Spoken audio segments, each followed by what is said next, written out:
The official idea and definition of AI was first coined by J. McCartney in 1955 at the Dartmouth Conference. Of course, there was plenty of research work done on AI by others such as Alan Turing before this, but what they were working on was an undefined field before 1955. Okay, so here's what McCarthy proposed. Quote, "Every aspect of learning, or any other feature of intelligence, can in principle be so precisely described that a machine can be made to simulate it. An attempt will be made to find out how to make machines use language, form abstractions and concepts, solve kinds of problems now reserved for humans, and improve themselves." They're constantly monitored by facial recognition cameras that are able to instantly put a face to a name. Now the Chinese are also ranked. 红色是表示你的专注力显示得很高。 Teachers at this primary school in China 蓝色是走神了。 know exactly when someone isn't paying attention. 白色就是你可能跟网络还没有连接好。 These headbands measure each student's level of concentration. The information is then directly sent to the teacher's computer and to parents. China has big plans to become a global leader in artificial intelligence. It has enabled a cashless economy where people make purchases with their faces. A giant network of surveillance cameras with facial recognition helps police monitor citizens. Meanwhile, some schools offer glimpses of what the future of high-tech education in the country might look like. 做出选择吧。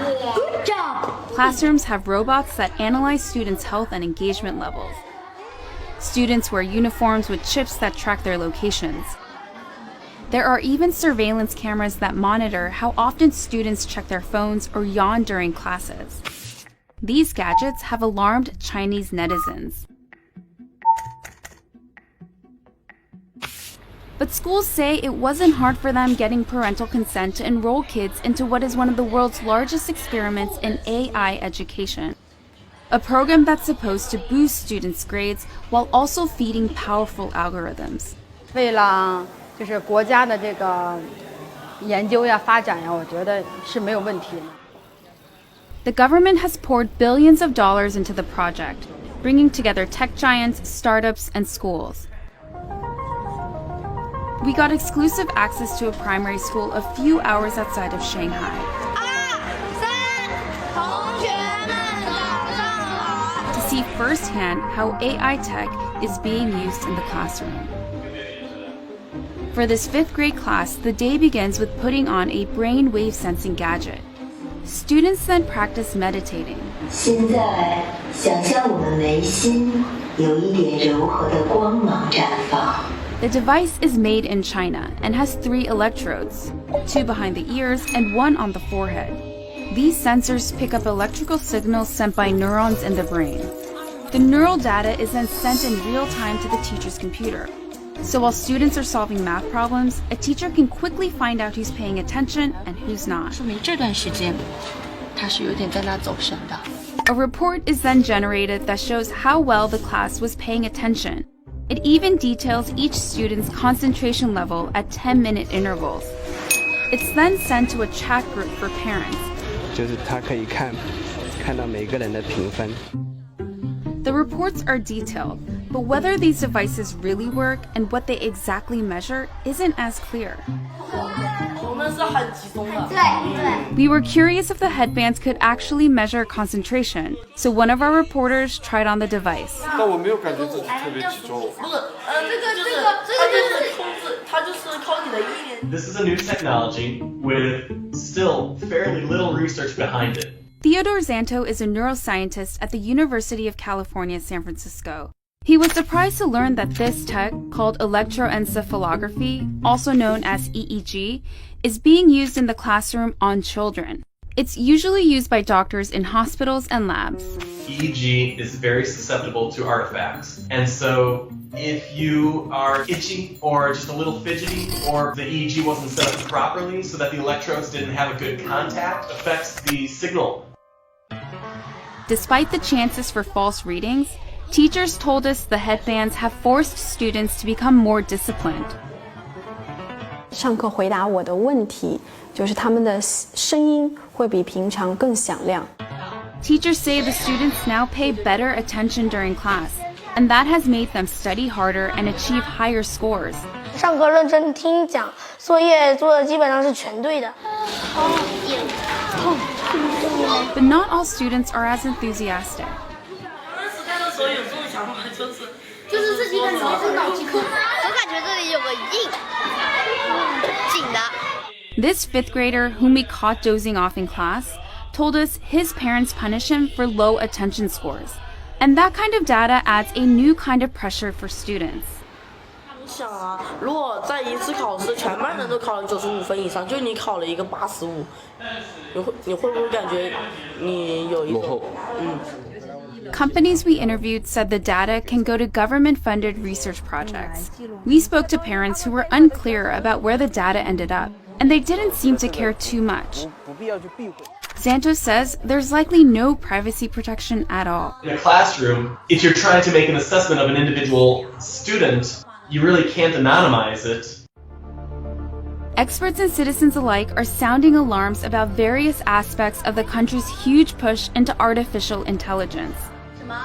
These classrooms are laboratories for future generations. And while these new tools may potentially help some 200 million students raise their grades, just how this all works out won't be apparent until they become adult citizens.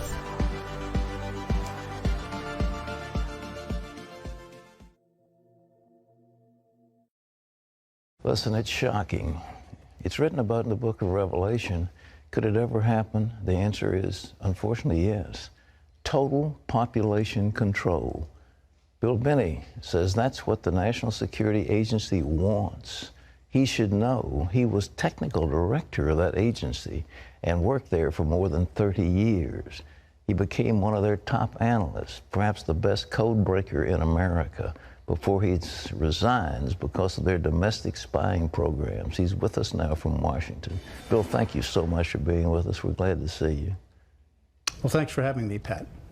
Look, how big is this apparatus of the NSA? We hear about it, but you know firsthand. Well, I think there are about 40,000 people working at Fort Meade at NSA headquarters, close to 40,000. And then they have facilities all around the world, plus a number of contractors also associated with them, probably on the order of 100,000, I would think, to 200,000 that work for them directly. So it's a rather large operation. I mean, it's between $10 and $15 billion a year that they spend on it ever since 9/11. So that's, you know, quite a bit of money they're investing in it. How much data can they acquire? Is there any limit to it? Actually, the only limit is in terms of money, power, availability, and space to stack equipment to go and collect the material. Well, now you've said that the ultimate goal is total population control. In a democracy, that is really scary business. It's actually a totalitarian process that's been used down through history. I mean, that's what totalitarian dictators, states, that's what they want to do. They want to know everything about the population so they can control it. That was the idea behind the Soviet Union, the East German Stasi, that was their idea, and the Gestapo and the SS, and down through history, many others. Is our stuff more powerful than those agencies you mentioned? Yeah, unfortunately it is. That's the real problem I see, is that the capacity is, when you're looking at electronic activity of individuals, like when you use a credit card, or when you make a phone call or email anybody on the internet, or do chatter on the internet, that can be monitored in near real time if they're necessary. Otherwise, they can capture it, collect it, store it, and then retroactively analyze it. So it's something that it provides the opportunity to monitor everybody in the country, in fact, most everybody in the world, in near real time throughout the day. And that's really a 1984 on steroids, really.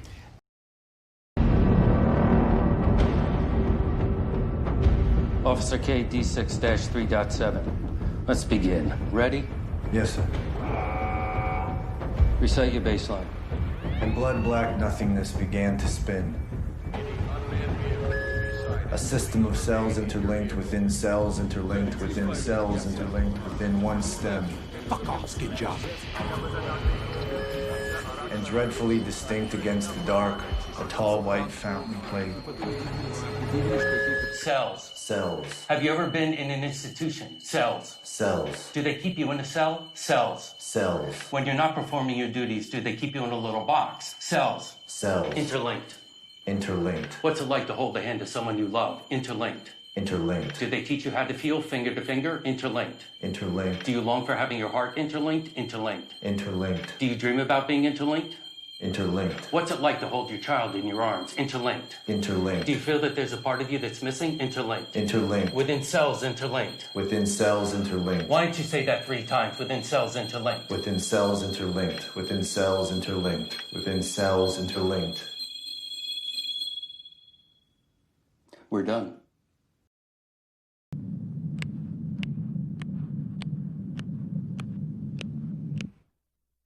Rotate the pod, please, Hal. Rotate the pod, please, Hal. I don't think he can hear us. Rotate the pod, please, Hal. Yeah, I'm sure we're okay. Well, what do you think? I'm not sure. What do you think? I've got a bad feeling about him. You do? Yeah, definitely. Don't you? I don't know. I think so. You know, of course, though, he's right about the 9000 series having a perfect operational record. They do. Unfortunately, that sounds a little like famous last words. Yeah. Still, it was his idea to carry out the failure mode analysis, wasn't it? Should certainly indicate his integrity and self-confidence. If he were wrong, it would be the surest way of proving it. It would be if he knew he was wrong. Look, Dave, I can't put my finger on it, but I sense something strange about him. Still, I can't think of a good reason not to put back the #1 unit and carry on with the failure mode analysis. No, I agree about that. Well, let's get on with it. Okay. But look, Dave. Let's say we put the unit back and it doesn't fail, huh? That would pretty well wrap it up as far as Hal was concerned, wouldn't it? Well, we'd be in very serious trouble. We would, wouldn't we? Mm-hmm. What the hell could we do? Well, we wouldn't have too many alternatives. I don't think we'd have any alternatives. There isn't a single aspect of ship operations that's not under his control. If he were proven to be malfunctioning, I wouldn't see how we'd have any choice but disconnection. I'm afraid I agree with you. There'd be nothing else to do. Be a bit tricky. Yeah. We'd have to cut his higher brain functions without disturbing the purely automatic and regulatory systems. And we'd have to work out the transfer procedures of continuing the mission under ground-based computer control. Yeah. Well, that's far safer than allowing Hal to continue running things. You know, another thing just occurred to me. Well, as far as I know, no 9,000 computers have been disconnected. Well, no 9,000 computers ever fouled up before. That's not what I mean. Well, I'm not so sure what he'd think about it.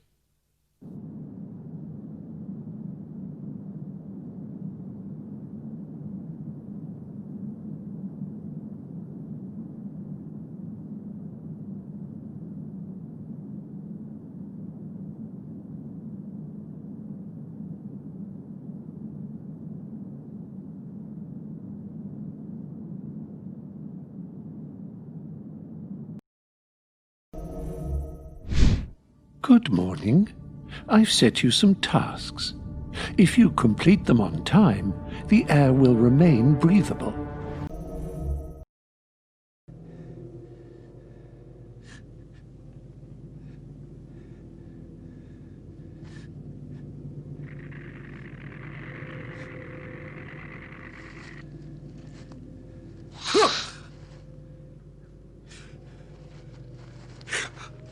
What are you afraid of? I don't know. Shall I tell you what's out there? Yes, please. The dragon. A beast of such power that if you were to see it whole, and all complete in a single glance, it would burn you to cinders. Where is it? It is everywhere. It is everything. Its scales glisten in the bark of trees. Its roar is heard in the wind, and its forked tongue strikes like... Oh, like lightning. Yes, that's it. How can I... What shall I... Must I... Do nothing. Be still. Sleep.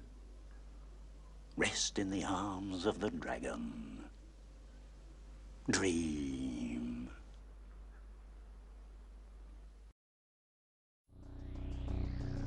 What civilization is 6 billion people trying to make themselves happy by standing on each other's shoulders and kicking each other's teeth in. It's not a pleasant situation, and yet you can stand back and look at this planet and see that we have the money, the power, the medical understanding, the scientific know-how, the love, and the community to produce the kind of human paradise. But we are led by the least among us, the least intelligent, the least noble, the least visionary. We are led by the least among us, and we do not fight back against the dehumanizing values that are handed down as control icons. This is something, I mean, I don't really want to get off on this tear because it's a lecture in itself, but culture is not your friend. Culture is for other people's convenience and the convenience of various institutions, churches, companies, tax collection schemes, what have you. It is not your friend. It insults you. It disempowers you. It uses and abuses you. None of us are well treated by culture. And yet we glorify, the creative potential of the individual, the rights of the individual. We understand the felt presence of experience is what is most important, but the culture is a perversion. It fetishizes objects, creates consumer mania, it preaches endless forms of false happiness, endless forms of false understanding in the form of swirly religions and silly cults.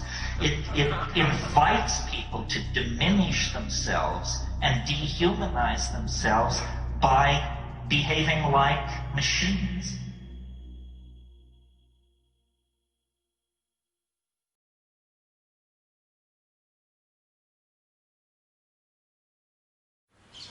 Together, we are going to the whole question, why knowledge, intellectual,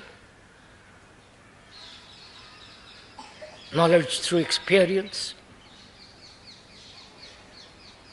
knowledge which we have acquired through tradition, whether that very knowledge, please listen, I'm questioning, I'm not saying it yet, I'm exploring, whether that knowledge itself is not the cause of this immense confusion. Not knowledge about the Gita, about the Upanishads, or any of those books. Books are not sacred.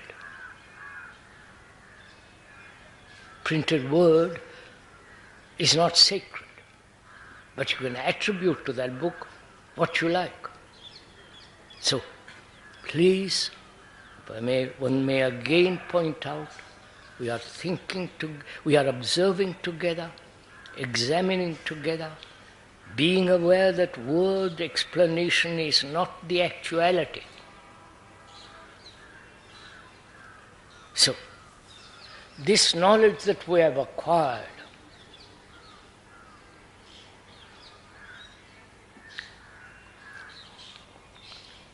through education, through experience,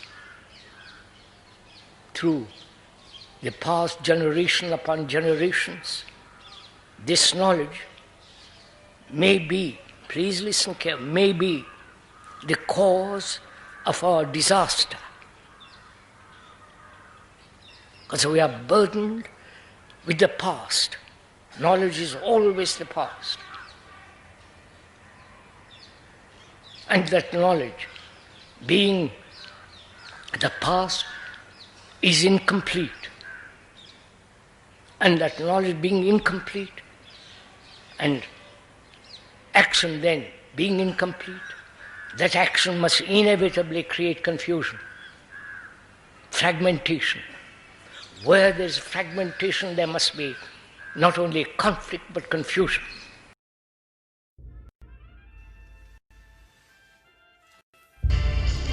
But then a technologist emerged who went much further.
His ideas would become central to Putin's grip on power.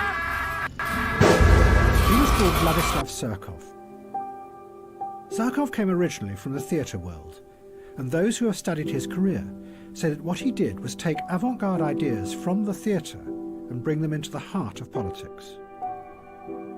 Surkov's aim was not just to manipulate people, but to go deeper and play with and undermine their very perception of the world, so they are never sure what is really happening.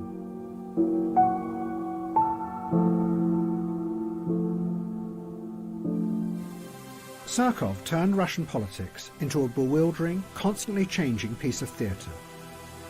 He used Kremlin money to sponsor all kinds of groups, from mass anti-fascist youth organisations to the very opposite, neo-Nazi skinheads. And liberal human rights groups who then attacked the government. Surkov even backed whole political parties that were opposed to President Putin. But the key thing was that Surkov then let it be known that this was what he was doing, which meant that no one was sure what was real or what was fake in modern Russia. As one journalist put it, it's a strategy of power that keeps any opposition constantly confused.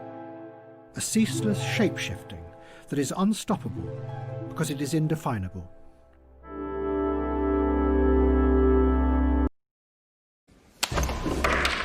Why are you alive?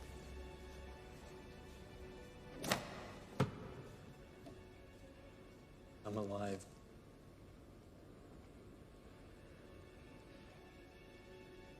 I live to safeguard the continuity of this great society, to serve Libria. It's circular. You exist to continue your existence. What's the point?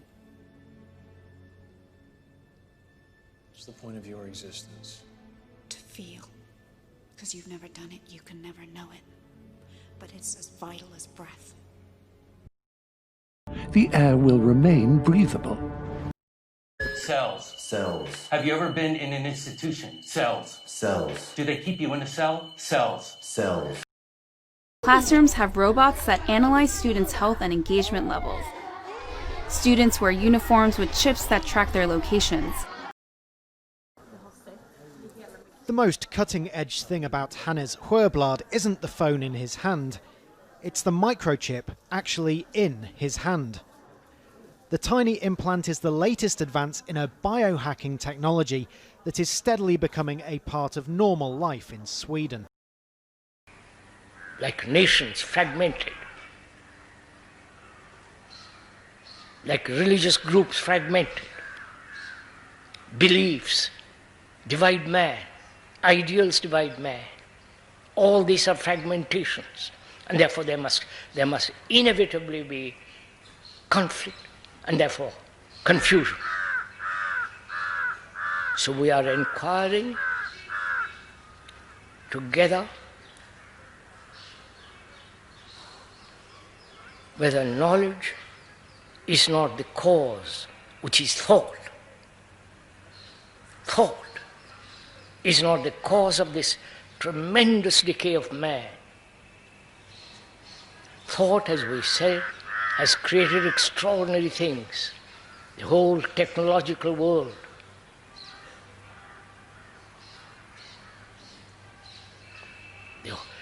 The surgery, medicine, communication, going to the moon, and so on. And also thought has created war and all the material to kill man. Thought has also written marvelous poems. I was just reading Keats, Ode to the Nightingale. Marvelous poem. But it is put into verse by thought. The pictures, the architecture, the temples, and what is inside the temples, inside the churches, all created by thought. So thought in the world, in the physical world, at certain areas, has brought benefit to man. At other areas, it's destroying man. That is knowledge. And this knowledge, which we have acquired through our senses, and therefore connected with the brain, this knowledge man acquired is now being transferred to the computer. I do not know if you are aware of all this. The computer can do everything that man can do.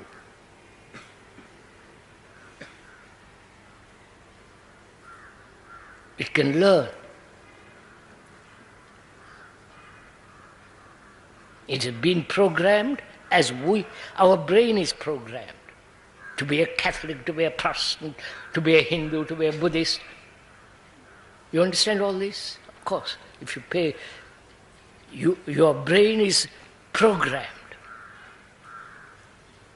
Whether you like it or not, you have to observe it. Otherwise, you won't call yourself Hindu or a communist. Your brain has been cultivated through time, and through that time, which is the acquisition of experience, knowledge, and so on, that brain has been programmed, has been conditioned to respond according to certain reactions. This is inevitable. That brain is now being given over to the computer. Please realize this. The computer is becoming your brain, the human brain.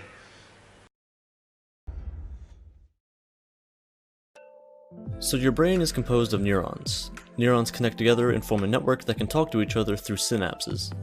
They're the connection points between neurons, and they communicate using chemical signals, known as neurotransmitters.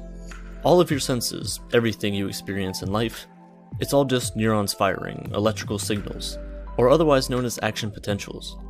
When neuron spikes occur, these neurotransmitters are released. Information is then relayed across its synapses and eventually reaches another neuron. Now multiply this process by 100 billion and that's your brain in a nutshell. Electrodes are the way that Neuralink and other medical practices study your brain activity. By placing these electrodes close to neurons, the action potentials that create electric fields inside your brain can be detected and transferred to a machine that records and measures the data.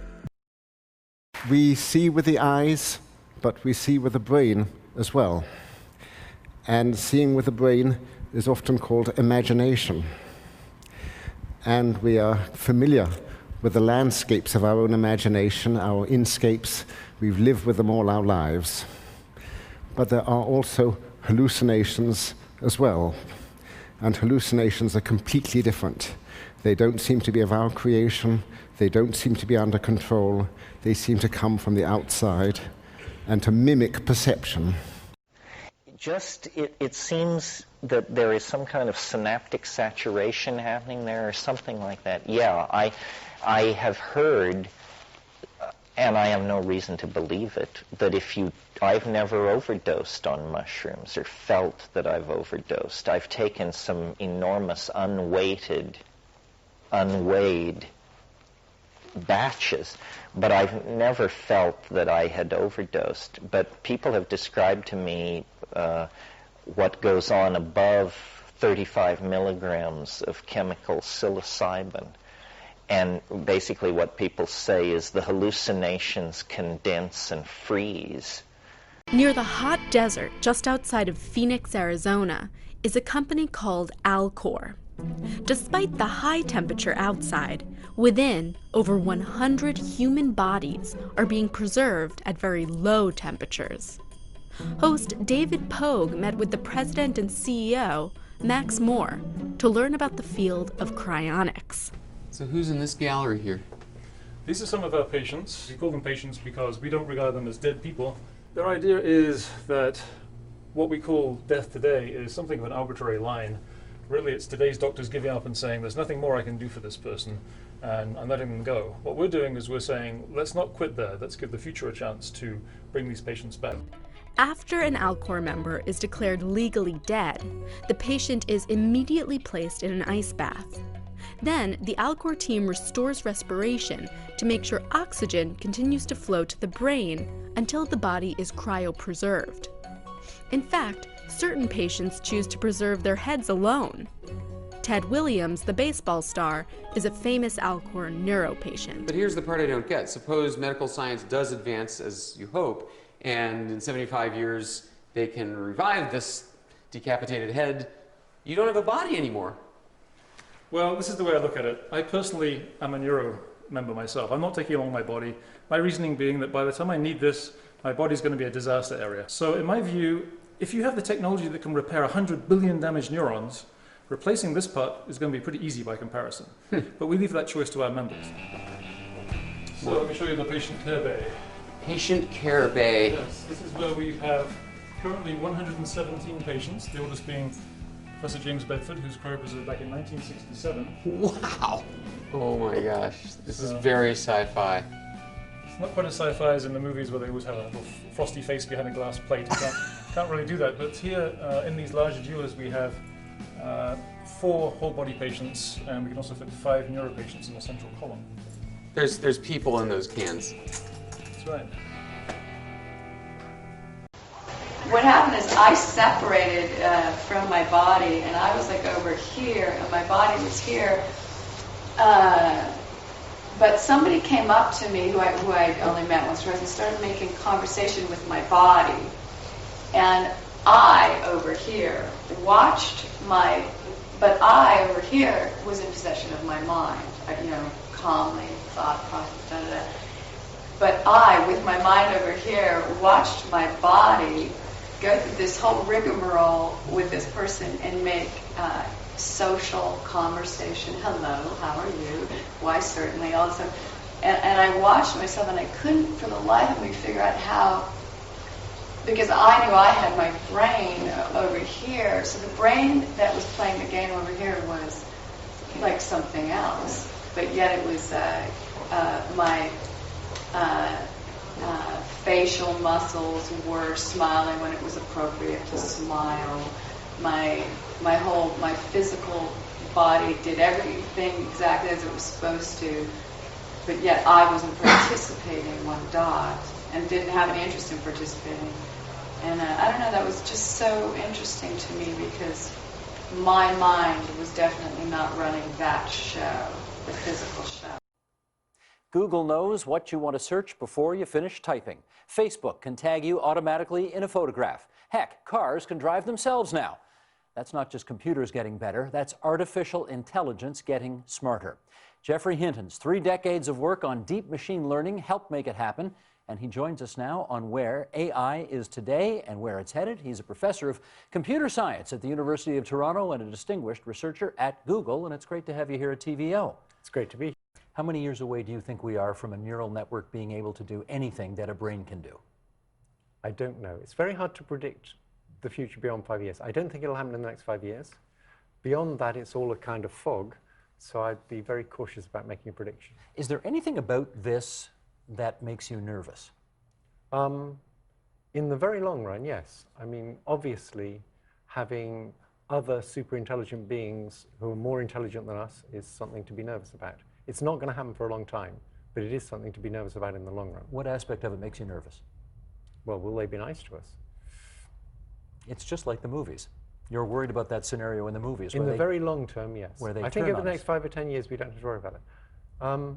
Also, the movies always portray it as an individual intelligence.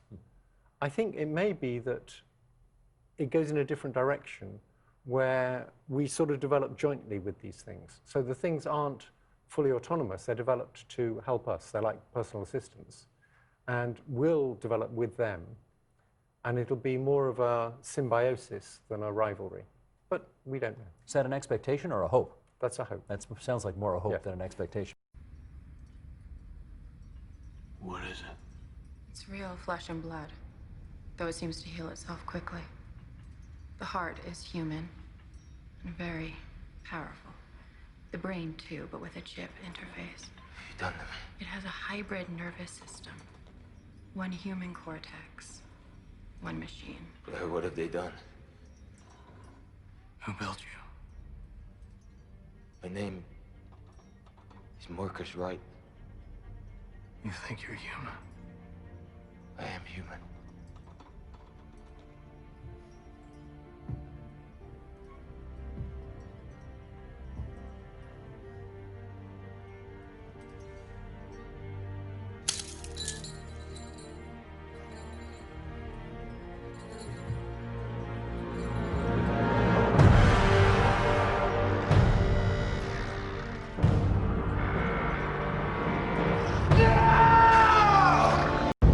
Audiences have debated for decades over the ultimate question about Blade Runner. Is Rick Deckard a replicant? When we first meet Harrison Ford's Deckard, the bounty hunter or Blade Runner at the center of Ridley Scott's 1982 film, he's tasked with killing android slaves called replicants. I need the old Blade Runner. I need your magic.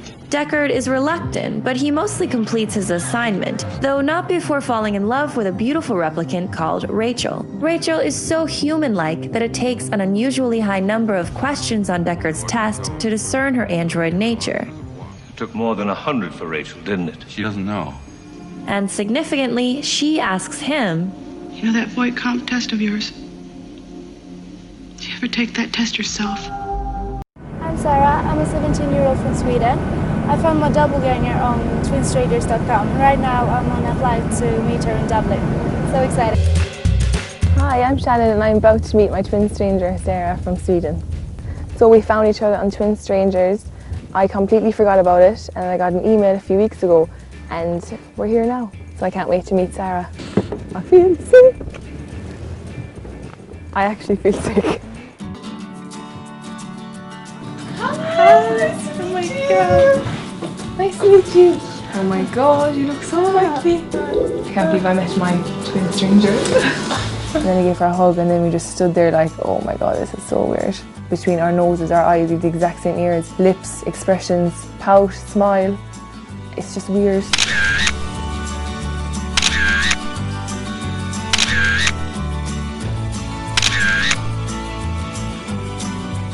So when I first met Sarah, I was just so shocked that I couldn't really take it in. And then as the day went on, we went into town and did our activities and like kind of had fun and started talking. I think that's when it hit me. Like the more I saw her, the more and more I saw myself. What's the first thing you do when you want to play almost any video game? You create a player to play the game for you. And Disney has very amazing technology, at least it's amazing to me, that lets you design your player in great detail, down to the shape of its nose. Your first choice, of course, is what gender you want your player to be, male or female. Then you can choose the shape of the body from 5 different appearances.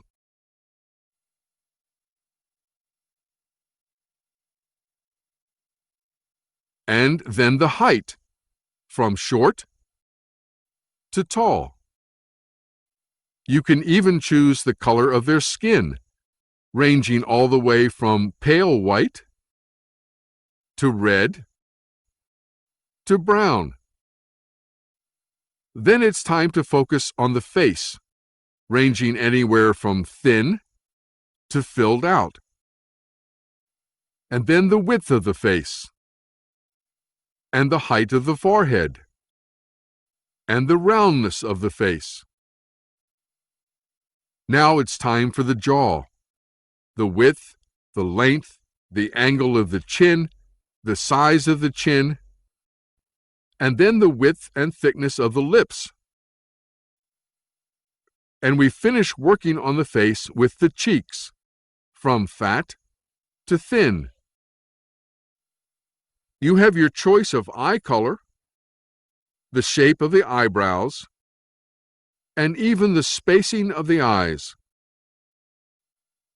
Next, it's the size, angle, and position of the ears, the length of the hair, and 8 different shades of hair color. Then you can choose all different styles and colors of the shirt, vest, belt, pants, and shoes.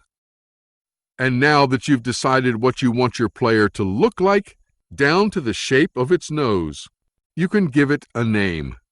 I know that most parents think they choose the name for their child, but I also know in my case that was not true. My parents wanted to name me Craig, but it was changed at the last minute to Stephen.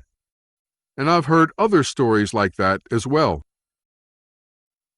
I can imagine my infinite eye created me that way as well to play a game, choosing certain wave frequencies from the field to make my body, down to the smallest detail, including the shape of my nose and my name. I wrote out these dreams in novel after novel, story after story. To name 2 in which this prior ugly present obtained most clearly, I cite The Man in the High Castle and my 1974 novel about the U.S. as a police state called Flow My Tears, the Policeman Said. I'm going to be very candid with you. I wrote both novels based on fragmentary residual memories of such a horrid slave state world. People claim to remember past lives. I claim to remember a different, very different present life.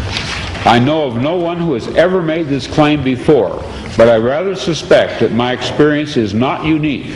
What perhaps is unique is the fact that I am willing to talk about it. We are living in a computer-programmed reality, and the only clue we have to it is when some variable is changed and some alteration in our reality occurs. We would have the overwhelming impression that we were reliving the present, déjà vu, perhaps in precisely the same way, hearing the same words, saying the same words. I submit that these impressions are valid and significant, and I will even say this: such an impression is a clue that at some past time point a variable was changed, reprogrammed as it were, and that because of this an alternative world branched off. There is a very clear prediction that our most successful theory of nature makes, and that is that there are an enormous number, mind-bogglingly large number, of parallel realities, as real as this one, that have different consistent histories. So imagine a world where all of the laws of physics as we know them are obeyed, but different decisions were made along the way. Different decisions at the level of tiny microscopic particles, different decisions all the way up to what you chose to eat for lunch, and whether you chose to come to this session or not. Quantum mechanics makes a very specific prediction that all of those are as real as the thing that you remember. And this is bizarre, because we don't see those other things. But science has reached the point now where we can build machines that exploit those other worlds. So the way I think about it is that the shadows of these parallel worlds overlap with ours. And if we're smart enough, we can dive into them and grab their resources and pull them back into ours. Do you read Sutter Kane? Do we perceive what is real? Or do we make reality out of our perception? When we look into the past and see barbarity and mass delusions, do we chalk this up to ignorance? They didn't know what we know. But what do we know? As we shape our worlds bit by bit, through enlightenment, scientific discovery, philosophical discourse, and deep analysis, are we moving miles and miles away from the deranged parts of the past? Or is it all an illusion? In the Mouth of Madness is a unique take on delusion and insanity. Perhaps it's just what you believe that's the difference between civility and derangement. And if you can bend people towards believing certain precepts, you can get them to do anything. The weary gunfighter walked slowly through the saloon. The long miles from Cheyenne had taken their toll. Who's saying that stuff?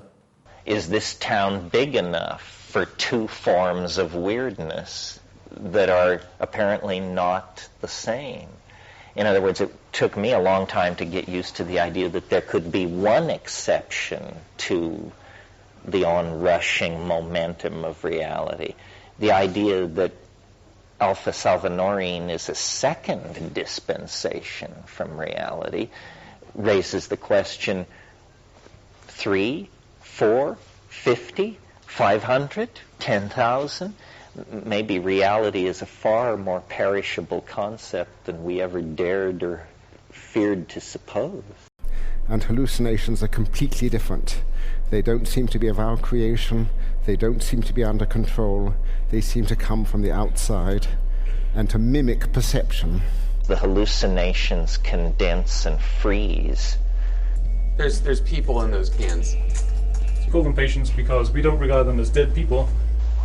What happened is I separated from my body, and I was like over here, and my body was here. My mind was definitely not running that show.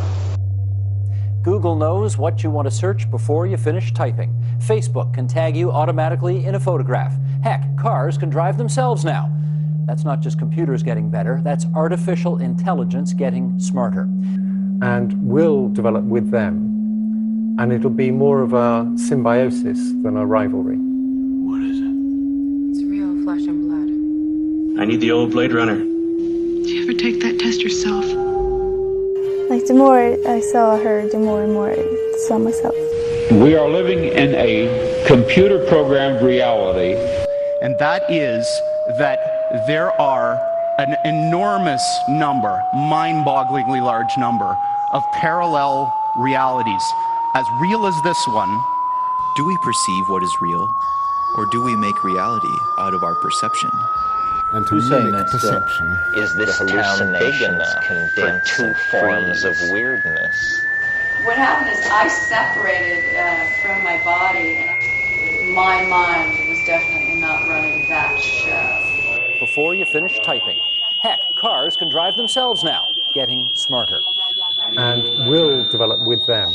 Symbiosis. And hallucinations are completely different. They don't seem to be of our creation. I need the old Bladerunner. We are living in a mind-boggling of parallel realities, as real real as this one? Computer-programmed reality. Is this town big enough for two forms of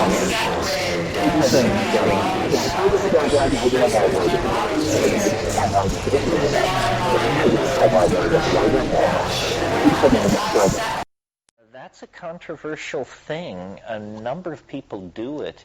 One of the hardest evenings I ever spent was that combination. And I will never do that again. But I haven't been able to line up too much support. The question is, what about combining Pagamen harmala with mushrooms, with Stropharia cubensis? Now, what happened to me was I took half a dose of mushrooms, which for me would be 2.5 grams. I took 2.5 grams of mushrooms with half a dose of ayahuasca. And it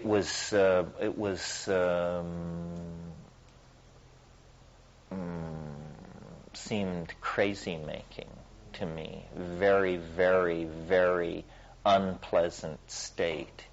I think what was happening as I analyzed it later was that short-term memory absolutely would not transcript. And so I got into this strange loop which went like this. Something's wrong. What's wrong? Oh, God. Nothing's wrong.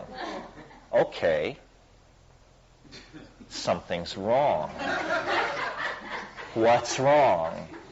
Nothing's wrong. Okay. And it was serious, and it went on for about an hour, and I just did not know what to do. I had the image from 2001 of the guy outside the ship saying, "Open the pod doors, Hal." Saying, "I can't do that, Dave." "Open the pod doors, Hal." "I'm sorry, Dave."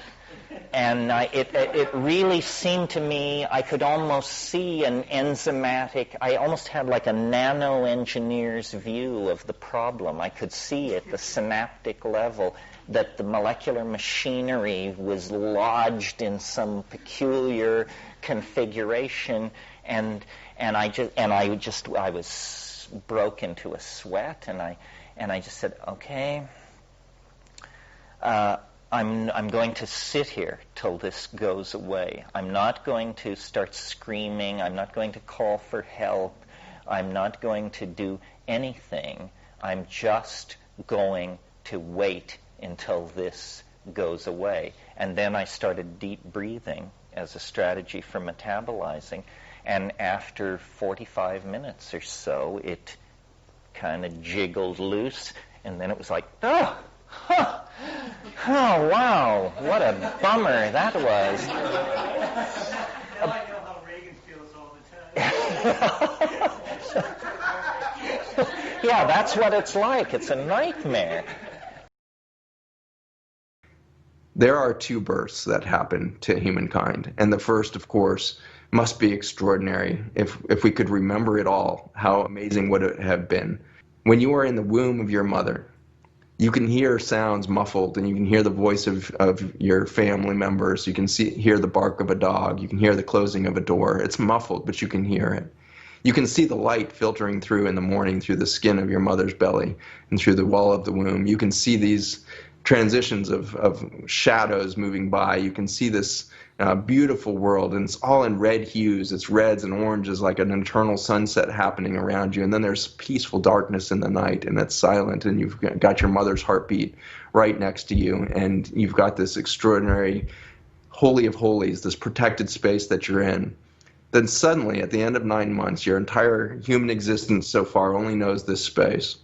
You have this catastrophic event where intense pressure is put on you, and you're being covered in microbes as you go down this, and your immune system has never seen this. Your whole body has never seen this whole body of life that's coating you, and you're in this transit of dark tunnel and compression. Your heart rate is 180 and pushing 250 at moments because you are in this intense physiologic pressure state, and you think you are dying. I think that must pass the tissue levels possibilities. I think I'm dying because the light is gone, and all I hear is crushing pressure, and all I'm experiencing is, and then suddenly you're in the light, all the pressure is gone, and you can't believe the beauty around you. The face of your mother is mind-boggling. There's 1,000 colors in just the iris of her eye that's looking in your face.